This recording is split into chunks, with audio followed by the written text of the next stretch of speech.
Bom dia, crianças, tudo bem com vocês? Hoje nossa atividade vai ser de língua portuguesa, lá no livro, na página 32, sobre concordância verbal. Esse é um conteúdo novo, nós ainda não falamos nada sobre ele esse ano. E para que vocês possam realizar aquelas atividades, eu preciso primeiro explicar para vocês o que é o verbo, certo? Verbo é o que? É uma classe de palavras. Nós já estudamos duas classes. Vou relembrar com vocês. A primeira foi substantivo.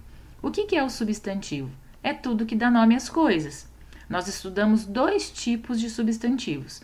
Os substantivos próprios, que dá nome a pessoas, lugares, cidades, e os substantivos comuns, que dá nome a todos os objetos.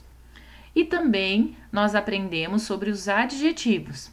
Os adjetivos são palavras que dão qualidade às coisas, às pessoas, aos animais. Nós já vimos então essas duas classes de palavras.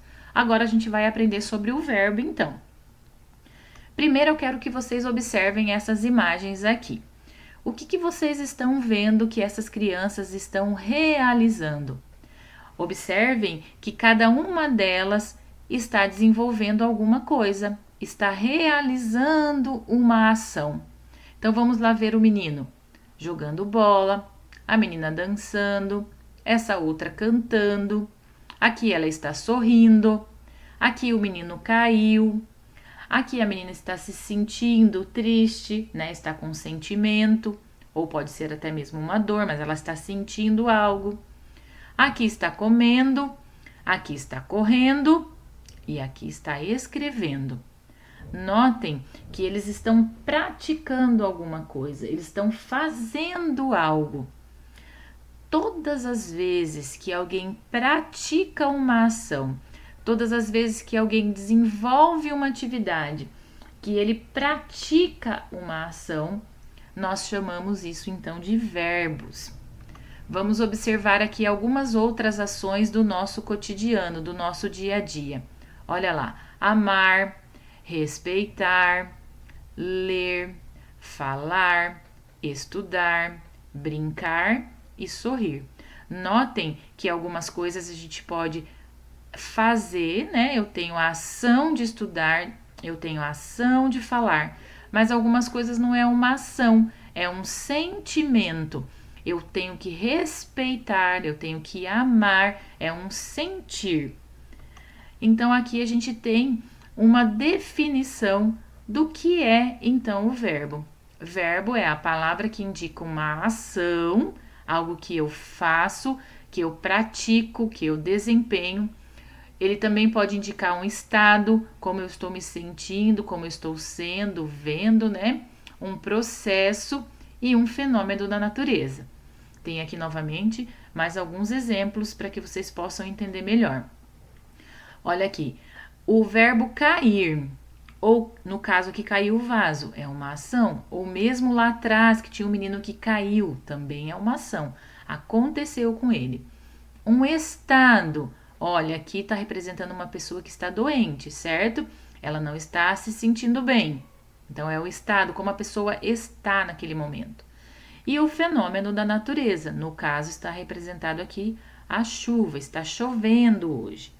Mas eu trouxe mais alguns exemplos para vocês de cada um dessas etapas do verbo, então. O estado, estar, ser, sentir. Estar, ser e sentir. A ação, ver, comer, caminhar, trabalhar, sorrir. Fenômenos da natureza, chover, nevar, granizar, trovejar, ventar e assim por diante. Notem que a ação, a gente sempre vai encontrar o verbo na frase com facilidade, porque são coisas que eu faço, né? Eu estou desenvolvendo. Mas uma coisa que nós devemos prestar bem atenção são os tempos do verbo. O que quer dizer tempos do verbo? O verbo nem sempre vai aparecer como estava nos exemplos ali atrás. Jogar, falar, caminhar, andar. Por quê? Porque depende muito do tempo em que ele acontece. O que é esse tempo? pode ser o hoje, que seria o presente, mas essa ação já pode ter acontecido. Essa ação praticada já pode ter sido feita, então seria o tempo do passado. Ou pode ser uma ação que ainda eu vou praticar, que ainda vai acontecer, que daí seria no futuro. Então nós temos que cuidar desses 3 tempos: o passado, o presente, que é hoje, e o futuro, que ainda vai acontecer. Olha o exemplo aqui do verbo jogar. Ontem joguei bola. Hoje jogo bola. Amanhã jogarei bola. Nem sempre eu preciso colocar a palavrinha que indica o tempo, como ontem, hoje e amanhã. Só de eu ler o verbo, só de eu escrever o verbo na maneira correta, quem vai ler já vai entender qual é o tempo em que ele acontece. Por exemplo, joguei bola, já está dizendo que foi ontem, né? Está no passado, já aconteceu. Eu não posso falar ontem jogar bola, né? Ontem eu jogar bola. Não, né? Então eu tenho que adequar o verbo ao tempo correto em que ele vai acontecer. Agora sim a gente vai lá para a nossa atividade.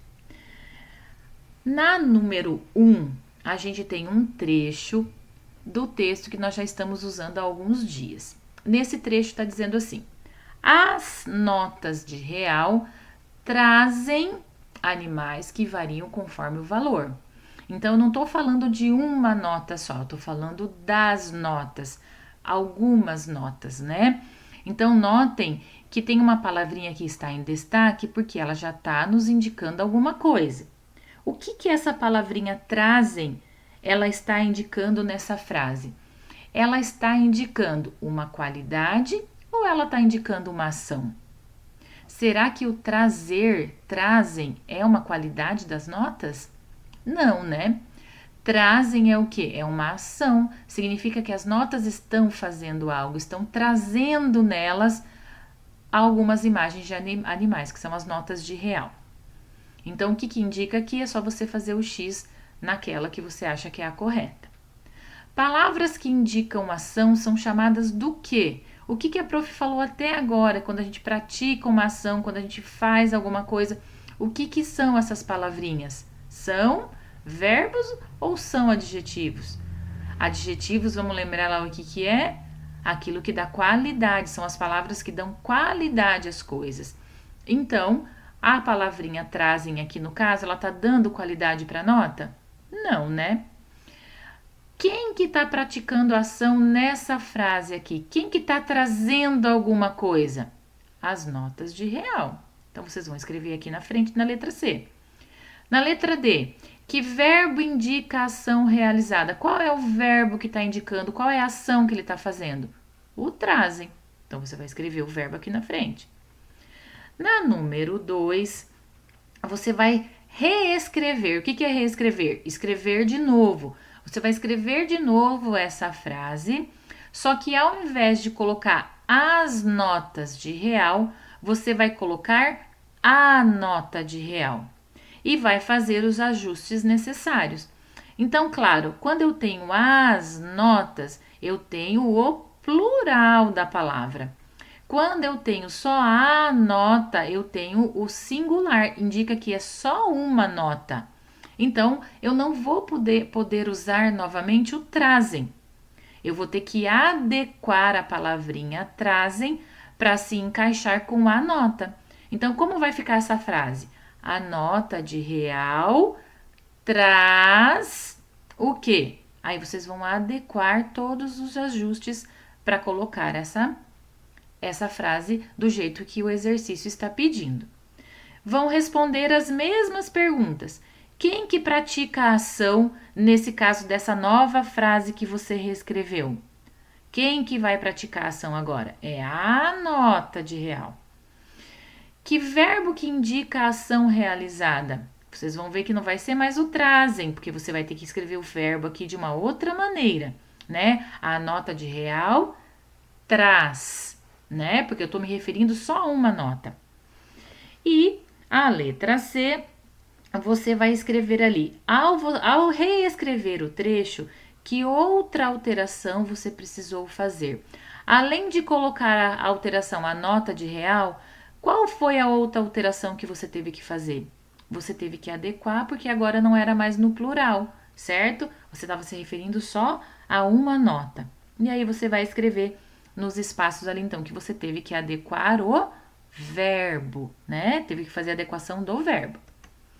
A número 3, ela traz várias frases para a gente novamente fazer essas adequações. Então tá lá. A tartaruga de pente está ameaçada de extinção por causa da caça e vive em recifes de coral e águas costeiras rasas. Então tem a frase aqui. Notem que já tem 3 palavras que estão destacadas aqui, ó, elas estão grifadas. Quem que está ameaçada de extinção? A tartaruga de pente. Então você vai escrever o nome dela aqui dentro do quadrinho. Quais são os verbos dessa frase?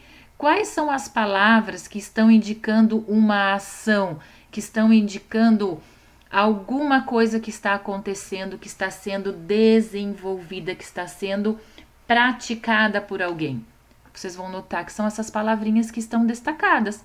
Vocês vão copiar elas aqui dentro do quadro. Agora, você vai copiar novamente essa frase, só que ao invés de ser a tartaruga de pente, você vai colocar a frase como se fossem as tartarugas de pente. Então, aqui ela está no singular, é só uma tartaruga, e aqui você vai passar ela para o plural. Então, você vai ter que adequar essas palavrinhas que estão destacadas, porque agora é mais do que uma tartaruga. Então, eu não posso falar as tartarugas de pente está.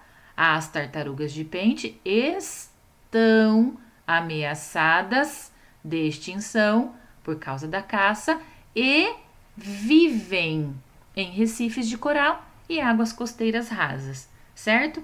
Aí você vai responder referente a essa frase que você reescreveu de novo. Quem está ameaçada de extinção? As tartarugas de pente. Quais são os verbos agora dessa frase? Eles vão estar um pouquinho diferentes daqueles lá de cima.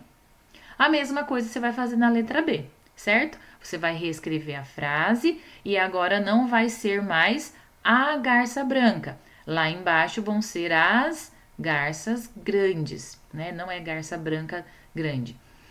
Então, vocês vão reescrever esse pedacinho aqui, ali embaixo, trocando novamente os verbos. Olha que os verbos, eles estão os dois aqui destacados, para fazer essa adequação à quantidade de garça, que agora aqui embaixo não é mais uma só, são as. Então, essas adequações, essas adaptações dos verbos que a gente faz, são chamadas, então, de concordância verbal. Então, o que é a concordância verbal? É quando eu faço uma adaptação do verbo ao elemento que ele está se referindo, né? Eu adapto o verbo àquilo que está se referindo a esse verbo, quem está praticando essa ação. No caso dos exemplos aqui, são esses animais, que em um momento estavam no singular e depois passaram a estar no plural, mais do que uma tartaruga. A garça, a mesma coisa, era uma só e agora aqui embaixo vai ser mais do que uma. Vão fazendo as atividades, qualquer dúvida depois vocês vão mandar para a professora, que eu vou estar à disposição, certo? Tenham um bom trabalho e até amanhã.